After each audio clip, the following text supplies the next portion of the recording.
भी समझाने की कोशिश की है। रॉबर्ट टी कियोसाकी के पहले जो डैडी थे वो हमेशा ये कहते थे कि मैं इसे कैसे खरीद सकता हूँ। वहीं जो उसके दूसरे डैडी थे वो कहते थे मैं इसे क्यों नहीं खरीद सकता हूँ। दोनों की सोच में अंतर था, दोनों के शब्दों में अंतर था। यानी कि जिसे हम जिंदगी में पाना चाहते हैं, जिसे संभालना चाहते हैं, जैसे कि पैसा, तो उसके बारे में अगर बचपन से जाना जाए तो क्या ये सही नहीं होगा? आज जिस तरह से पढ़ाई की जाती है, बच्चा ग्रेजुएट होकर सोचता है कि अब मैं कौन सी नौकरी करूंगा। क्या ये सही नहीं है कि थोड़ा और पहले से बच्चे को इस विषय के बारे में और अच्छे से और डीपली पढ़ाया जाए, समझाया जाए? ये तो वही बात हो गई, जाना था जापान, पहुंच गए चीन। यानी कमाना था पैसे, पर जब तक इसकी समझ आई तब तक बहुत देर हो चुकी थी।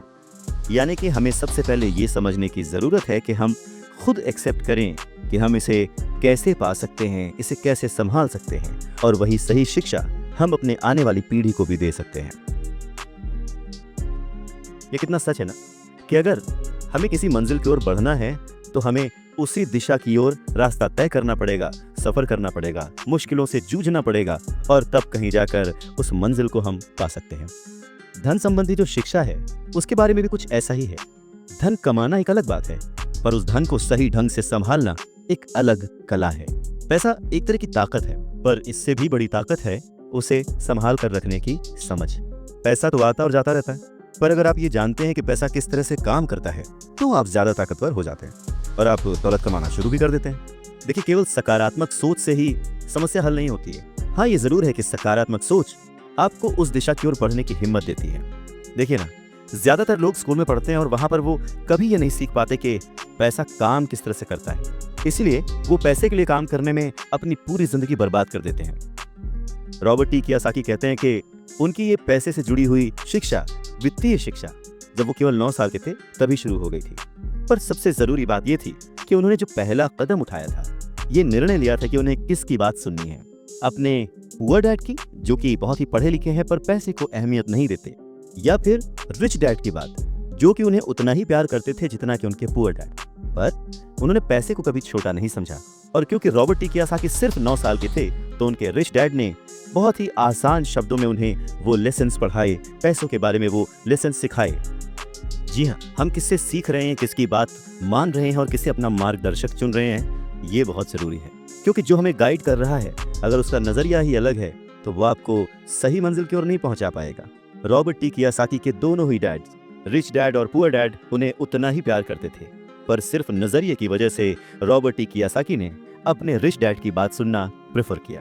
रॉबर्ट टी कियोसाकी कहते हैं कि जब तक उनके रिच डैड रहे, उन्होंने पूरे लाइफ में सिर्फ 6 ही लेसन उन्हें सिखाए, और ये 6 लेसन उन्होंने अपनी book rich dad poor dad में लिखी है, जो कि एक बच्चा भी समझ सकता है। सबक नंबर 1, अमीर लोग पैसे के लिए काम नहीं करते। सबक नंबर 2, पैसे की समझ क्यों सिखाई जानी चाहिए। सबक नंबर 3, अपने काम पर ध्यान दो और अपने काम से काम रखो। सबक नंबर 4, टैक्स क्या है उसे समझो और कॉर्पोरेशंस की ताकत। सबक नंबर 5, अमीर लोग पैसे को जन्म देते हैं। सबक नंबर 6, पैसे कमाने के लिए काम ना करें, सीखने के लिए काम करें। अमीर लोग पैसे के लिए काम नहीं करते। रॉबर्ट टी कियोसाकी एक कहानी का जिक्र करते हैं। कहते हैं कि जब वो छोटे थे तो उन्होंने अपने डैडी से पूछा कि डैडी, क्या आप बता सकते हैं कि अमीर कैसे बना जाए। ये सुनकर उनके पुअर डैडी, जो कि एक स्कूल में पढ़ाते थे, उन्होंने कहा कि बेटे, तुम अमीर क्यों बनना चाहते हो। इस पर कियोसाकी कहते हैं कि कुछ बच्चों ने और उनके पेरेंट्स ने उन्हें गरीब कहा। ये सुनकर उनके पुअर डैड सोच में पड़ जाते हैं, और फिर उसके बाद उनसे कहते हैं, देखो, अगर तुम अमीर बनना चाहते हो तो तुम्हें पैसे बनाना सीखना चाहिए। इस पर कियोसाकी ने अपने डैड से पूछा, मैं पैसे बनाना किस तरह से सीख सकता हूँ। तो डैड ने जवाब दिया, अपने दिमाग से।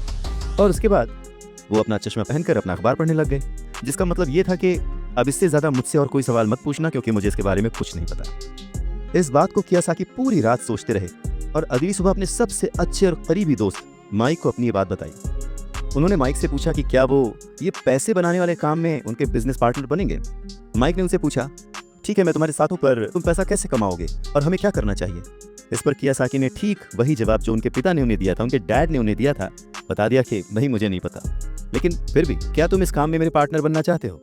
और फिर दोनों दोस्तों ने एक दूसरे का साथ दिया, बिजनेस पार्टनरशिप पक्की हो गई। कुछ दिन बीते, दिमाग दौड़ाया गया और आखिरकार उनका स्कूल जाना सफल रहा। स्कूल की क्लास में उन्होंने कुछ ऐसा पढ़ा था जिसे सोचकर कियासाकी को लगा कि बस पैसा बनाने का फॉर्मूला तो मिल गया। और बस उसी आइडिया को फॉलो करते करते कियासाकी और माइक ने ढेर सारा कच्चा माल इकट्ठा कर लिया, बहुत मेहनत की और अपने डैड की गैराज में उन्होंने कुछ सिक्के बनाए। और जब उनके डैड ने उन्हें देखा तो उन्होंने पूछा कि तुम क्या कर रहे हो? तब कियासाकी का जवाब था, जैसा आपने कहा था, पैसे बना रहा हूं। तब उनके जो पुअर डैड थे उन्होंने कियासाकी को कहा कि आओ मुझे तुमसे बात करनी है। कियासाकी और माइक वहां सीढ़ियों पर बैठ गए, साथ में कियासाकी के डैड और माइक के डैड जो कि रिच थे वो भी बैठ गए।